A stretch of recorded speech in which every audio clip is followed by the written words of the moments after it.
Senator from Wyoming. Thank you, Madam President.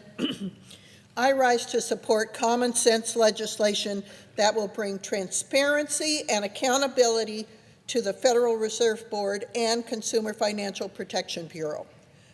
Currently, the Inspector General of the Fed is appointed by the Fed Chair.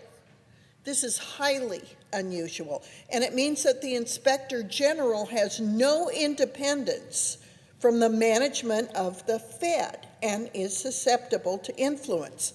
This is an unacceptable arrangement. I think we all agree that inspectors general cannot do their jobs without independence.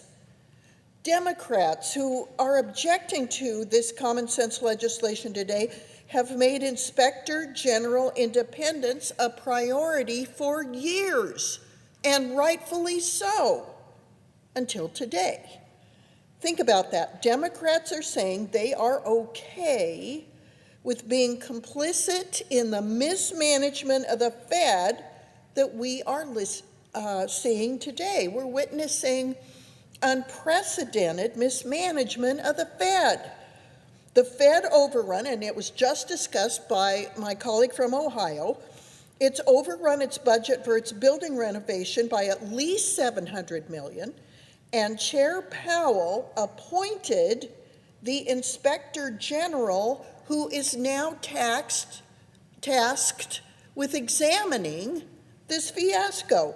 Do we expect the Fed's Inspector General to do anything other than immunize the Fed Chair from further scrutiny and say everything's on the up and up? I won't have any confidence in the Fed's IG and its findings until that person has statutory independence from the Fed Chair.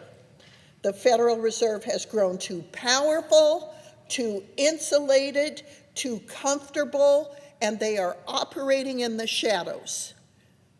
And this is the minimum we can do to start getting this independent agency some scrutiny. They don't even respond to FOIA requests.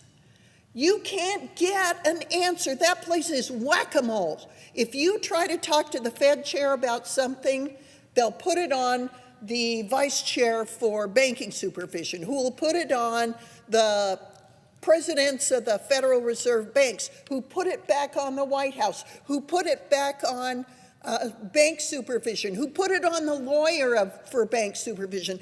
This place is a ping-pong ball when it comes to trying to get an answer to a question. It's become a giant black hole of unaccountability. It's time for change. This is a common sense change that my colleague from Florida is proposing. It is the right approach. I'm proud to partner with Senator Scott to move this legislation forward, and we will keep trying.